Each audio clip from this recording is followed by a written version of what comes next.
a los 12 con autoridad. Primero los llama, les da autoridad, pero dice, les da autoridad sobre espíritus impuros. Estamos en el 15º del domingo del tiempo ordinario con el Evangelio de Marcos. Marcos es un evangelio, como estaba comentando en algún momento, es uno de los primeros evangelios que se escriben. Además fue el primero que entró en el canon, era muy conocido, muy venerado dentro de las primeras comunidades cristianas. Y lógicamente Mateo y Lucas han conocido este evangelio que les ha servido como una fuente de información. Ahora, en el evangelio de Marcos, uno de los temas del evangelio de Marcos es el asunto del seguimiento a Cristo. O sea, ¿cómo tiene que ser un discípulo de Jesús? ¿Cómo debe de ser un discípulo de Jesús? Aquí en el evangelio de este domingo es interesante, Jesús continúa un tema que ya en el capítulo 1 del evangelio de Marcos se ha tocado, ¿no? Jesús es alguien que inicia su ministerio, pero en el capítulo 1, al iniciar, llama a 4 discípulos, o sea, invita a seguirle a 4 personas. Aquí recordemos que cuando hablamos del Nuevo Testamento estamos frente a una literatura judía, ¿ya? O sea, el pensamiento de los escritos del Nuevo Testamento es judío. Y la simbología es judía. Por eso cuando Jesús llama a 4, hay que recordar el tema de los números en la Biblia.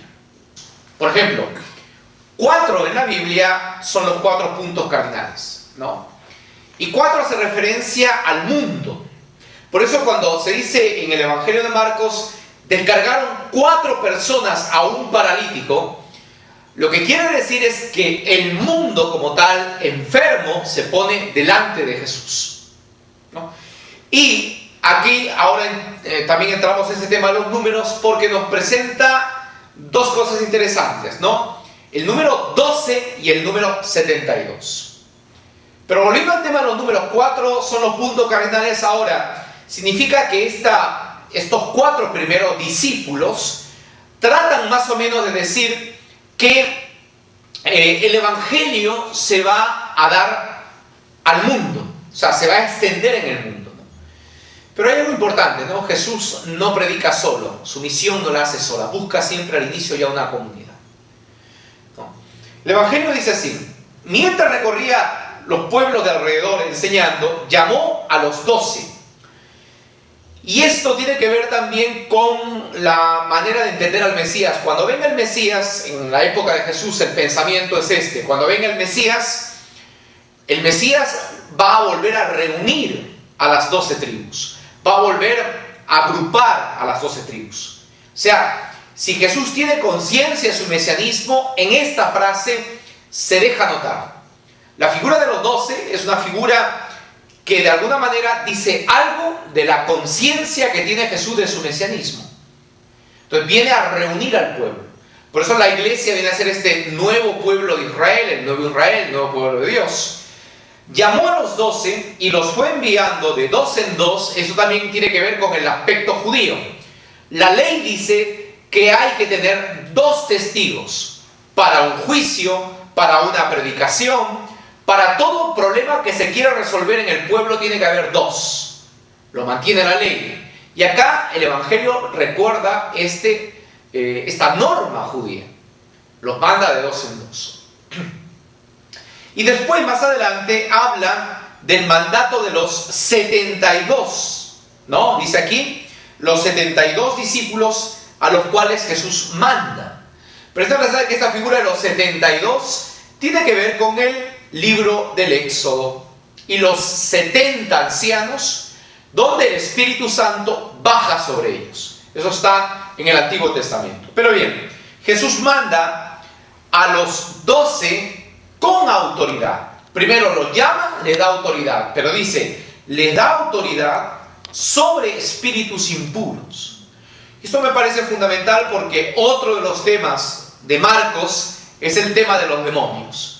Los demonios en Marcos representan todas las fuerzas del mal, del antirreino, como queremos llamarlo, si queremos llamarlo, el antirreino, que esclavizan al ser humano.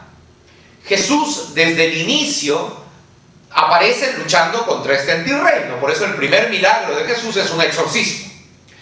Pero los discípulos van a compartir esta autoridad que Jesús tiene sobre los espíritus malos o espíritus impuros.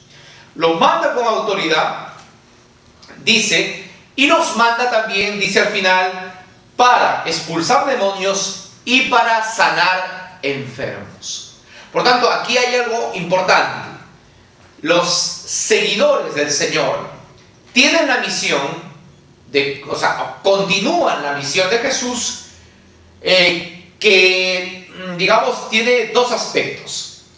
Expulsar demonios, luchar contra la fuerza del mal, luchar contra todo aquello que esclaviza al ser humano, y sanar enfermos, luchar contra el sufrimiento humano. Es decir, todo lo que provoca esclavitud, sea la enfermedad, sea una ideología o sea un estado de vida, está llamado el discípulo del Señor, está obligado, está mandado por el Señor a liberar. Pero ¿cuál es el modo de ir? Y el modo de ir lo va a decir. Les encargó que no tomaran nada para el camino. Un bastón, nada más. Ni pan, ni morral, ni monedas. No, llevar sandalias, pero no 2 túnicas. No llevar 2 túnicas porque indica seguridad. No llevar dinero porque indica también seguridad. No llevar pan, ¿por qué? Porque el obrero merece su salario. Por tanto, acá cuando habla de bastón, habla de autoridad. La autoridad. Y llevar túnica, pero no repuesto. Tiene que ver con un aspecto muy importante. El discípulo de Cristo, cuando vaya a predicar, está invitado a ir solamente confiando en aquel que lo ha enviado. Hay que confiar en aquel que nos ha llamado y nos ha enviado. Pero hay que ir ¿para qué? Para librar al mundo del sufrimiento y para librar al hombre de toda esclavitud. Este domingo, entonces, bajo esta figura de los 12, Jesús es el Mesías que viene a reunir al pueblo de Israel, al nuevo pueblo de Israel. La iglesia debe sentirse llamada para 2 cosas: para liberar al hombre de toda esclavitud y luchar contra el sufrimiento humano. Pero ¿cómo debe de ir la iglesia? Solo confiando en Dios. Por eso, no morral, nada de pan y nada de dinero en la boca. Con este evangelio de Marcos nos despedimos hasta otro momento.